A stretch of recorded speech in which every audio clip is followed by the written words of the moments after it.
আসসালামু আলাইকুম ভাই।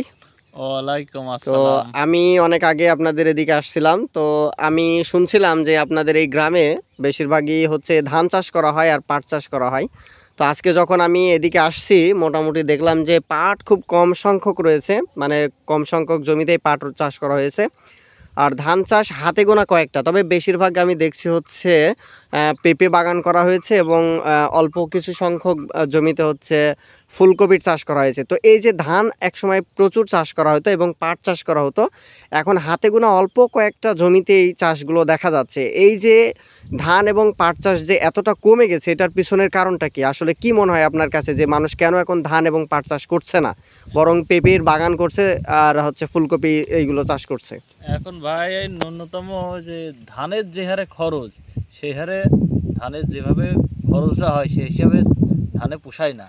আর এই যে শাকসবজির কথা বলছেন, এই পেঁপি, ওই ফুলকপি, চিচিঙ্গা, এসব হইলো কাঁচামালের, এসব চাষ করলে চাষিরা অনেক লাভবান হচ্ছে। এই ও জন্যে আচ্ছা আচ্ছা। তার মানে হচ্ছে ধান চাষ করে একটা চাষির মন প্রতি যে খরচটা হয় চাষ করতে, তো ধান চাষের পরে ওই ধান বিক্রি করে সেই খরচটা উঠছে না। উঠছে না। পাটের ক্ষেত্রেও সেম অবস্থা, তাই তো? হুম। তো একসময় শুনছিলাম ভুট্টাও এরকম চাষ হয় আপনাদের এদিকে, তো এখন যদিও ভুট্টার সিজন না, তো এখন কি অবস্থা? ভুট্টার অবস্থাটা কি এরকম? মানে ভুট্টাও কি কমে গেছে না, অনেক? ভুট্টার চাষটা আছে অনেকই, সবাই ভুট্টার চাষটা আছে। তারপরে ওই পাটের চাষটা কমে গেছে। এই পাটের জায়গায়, এই ধানের জায়গায় এই ফুলকপি আর এই পেঁপে, ওই চিচিঙ্গা, এই চাষটা প্রায় 4-5 বছর ধরে আমাদের এলাকায় ব্যাপক চাষ হচ্ছে। চাষিরা এই চাষে মানে আগ্রহীতা দিয়েছে। জি আচ্ছা, আমি আবার দেখলাম যে চিচিঙ্গার বানও অনেকজন করছে, যেটা বান বলা হয় সম্ভবত, ওটা দেখলাম অনেকজনই করছে চিচিঙ্গার বান। তো এরকম এখান থেকে তারা ট্রান্সপোর্ট কিভাবে করে? মানে এখান থেকে কি কোনো আড়তদার আসে নাকি কোনো মধ্যস্বত্বভোগী আছে যে তারা এটা চাষিদের কাছ থেকে হ্যাঁ, এই কিনে চাষিদের নিয়ে যায়? কাছ থেকে এই চিচিংয়ের আড়ত ধরেন, ওই এই নতুন বাস্তব রয়েছে, তারা ওখান থেকে গাড়িতে করে নিয়ে সেই দামও দেয় ওখানে বাস স্ট্যান্ডে, ওখান ও থেকে আচ্ছা ডাইরেক্ট আচ্ছা আচ্ছা। তার গাড়িতে মানে নিয়ে ঢাকায় চলে যায়। মানে মধ্যস্বত্বভোগী আছে, বিজনেসম্যান, তারা চাষিদের কাছ থেকে কিনে আর হচ্ছে 2-3টা গ্রাম মিলে একটা গাড়ি লোড করে, তারপরে তারা হচ্ছে এখান থেকে ঢাকাতে ঢাকায় ট্রান্সপোর্ট করে। ট্রান্সপোর্ট করে। কারওয়ান বাজার বেশিরভাগ ক্ষেত্রে ইয়ে করা হয়। আচ্ছা। তো এখানে আপনাদের আমের ক্ষেত্রেও আমি দেখছিলাম যে আম গাছের অনেক বাগান ছিল, এক সময় আমের বাগান ছিল, সেটাও কিন্তু এখন কমে যাচ্ছে। এটার পিছনেও কি কারণ হতে পারে? যে মানুষ কি বাগানের প্রতি আগ্রহ হারাচ্ছে? যে জমি পড়ে থাকছে তার পিছনে মানে ইনকাম কম হচ্ছে, এখন সেগুলোকে অনেক বাগান ছিল যেগুলো, এই যে এইগুলোতেও কিন্তু আমি একসময় দেখছি বাগান ছিল, এই যে এইগুলোতে, ঠিক আছে? তো এইগুলো কিন্তু এখন আর বাগান নেই। তো এই যে বাগান কেটে উজাড় করা হচ্ছে বা এগুলোকে কেটে ফেলা হচ্ছে, এটার পিছনে কারণ কি?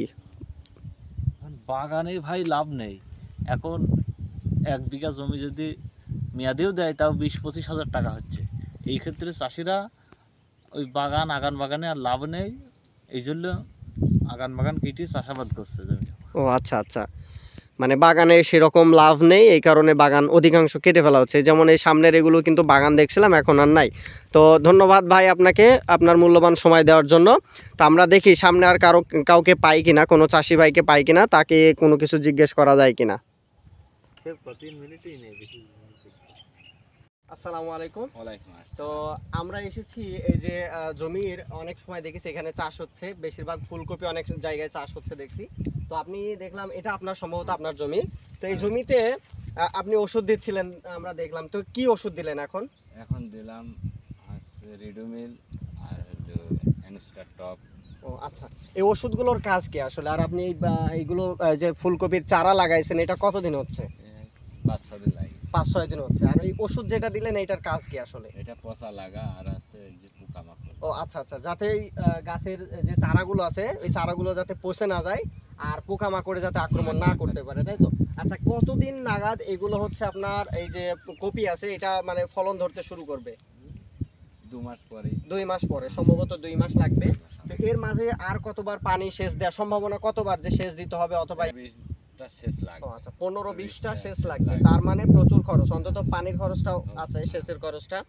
আচ্ছা, আমি ওই জায়গাতে একটা জমিতে দেখলাম যে এই পাতা কুঁকড়ে গেছে, আবার মাঝে মধ্যে দেখলাম যে অনেক গাছের চারা মারা গেছে। তো উনি বললেন যে হচ্ছে এই যে প্রচন্ড যে তাপ রয়েছে, এই তাপের কারণেই, কিন্তু তাপমাত্রার কারণেই গাছের পাতাগুলো কুঁকড়ে গেছে, আবার অনেক জায়গায় গাছ মারা গেছে। তো আপনি যেহেতু অবশ্যই এটা আপনারা আঞ্চলিক ভাষায় বলেন যে নাবি করে লাগানো আর কি, তো অনেক দেরিতে লাগাইছেন, তো এখন আপনার কি মনে হয় যে এই বৃষ্টির কারণে কি এটা পচার সম্ভাবনা আছে নাকি? হ্যাঁ, বৃষ্টির কারণে পচার সম্ভাবনা আছে। তাহলে তাপ থাকলেও হচ্ছে নষ্ট হয়ে যাওয়ার সম্ভাবনা আছে, আবার বৃষ্টি থাকলেও পচে যাওয়ার সম্ভাবনা আছে। তাহলে মানে এটা হচ্ছে আপনার আনুমানিক খরচ তো মোটামুটি ভালোই হয়। হ্যাঁ, ভালো খরচ। তাহলে এটা চাষ করে আপনাদের কি আশা করা যায় তুলনামূলক কেমন লাভবান হবেন আপনারা? এখন বেচা কেনা না হওয়া পর্যন্ত তো কিছু আচ্ছা বলা আচ্ছা, যাচ্ছে না। এটা হচ্ছে আপনার অনেক সময় দেখা যায় যে বাজার দর কেমন আছে তার হ্যাঁ, উপর নির্ভর করে। করে। অনেক সময় দেখা যায় যে আপনি যে সময় আপনার ফসলটা কাটার মতো হলো ওই সময় দেখা গেল বাজার হচ্ছে ডাউন আছে যেটা আমরা বলি, আর তখন আপনার হচ্ছে কি খরচের তুলনায় ইয়ে হবে, তখন আপনাদের লসের মধ্যে যেতে হয়। আর অনেক সময় দেখা যায় যে কি বাজার ওই সময় আপনাদের আপ আছে, তখন আপনাদের একটু লাভ হয়।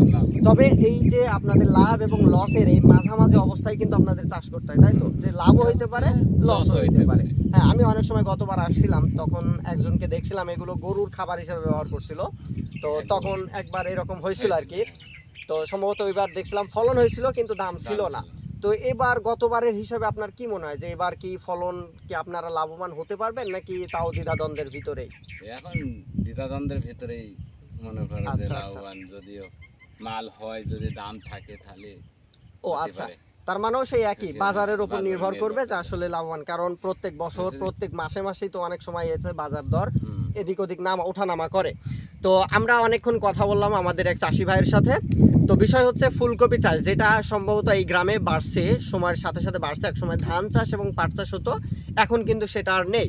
তো এই যে ফুলকপি চাষ এবং চিচিঙ্গা চাষ, এই চাষগুলো বাড়ছে, তারপরেও এই চাষিরা কিন্তু দ্বিধাদ্বন্দ্বের মধ্যে আছে। ওনারা জানেন না যে আসলে ওনারা লাভবান হবেন কি না, ক্ষতিগ্রস্ত হবেন। তো এই দ্বিধাদ্বন্দ্ব থাকা সত্ত্বেও, এই দোটানার হচ্ছে সত্ত্বেও তারা কিন্তু চাষ করে যাচ্ছেন।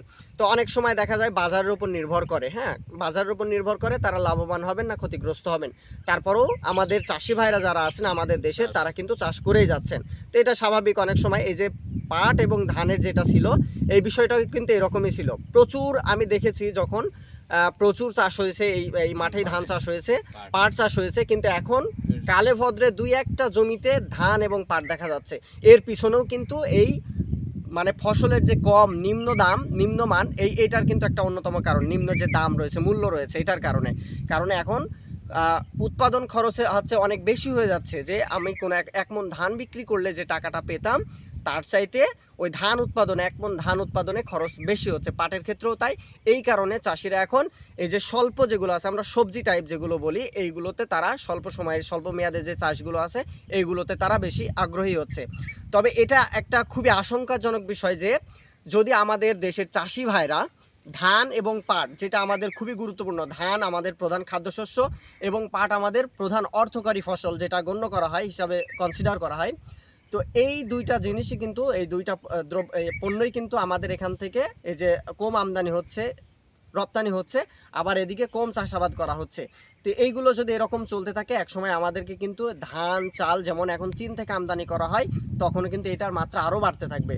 ঠিক আছে? তো আমাদের উচিত এবং আমাদের সরকারের উচিত ধান এবং পাটে যাতে চাষি ভাইরা আগ্রহী হয় সেদিকে খেয়াল রাখা, তাদের এই চাষের ক্ষেত্রে যথাযথ ব্যবস্থা গ্রহণ করা, এবং তারা যাতে চাষ করে লাভবান হতে পারে, বা তাদের যে পণ্য আছে, যে ফসল আছে, তারা যাতে যথার্থ মূল্য পেতে পারে, যথাযথ মূল্য পেতে পারে, আমাদেরকে সেদিকে খেয়াল রাখতে হবে। আমাদের সরকারের উচিত এদিকে খুবই খুবই দ্রুত পদক্ষেপ গ্রহণ করা, তা না হলে অদূর ভবিষ্যতে আমাদের কিন্তু দেশের যে খাদ্যের যে অবস্থা আছে সেটা কিন্তু খুবই সংকটের মধ্যে পড়বে। ধন্যবাদ এতক্ষণ সাথে থাকার জন্য।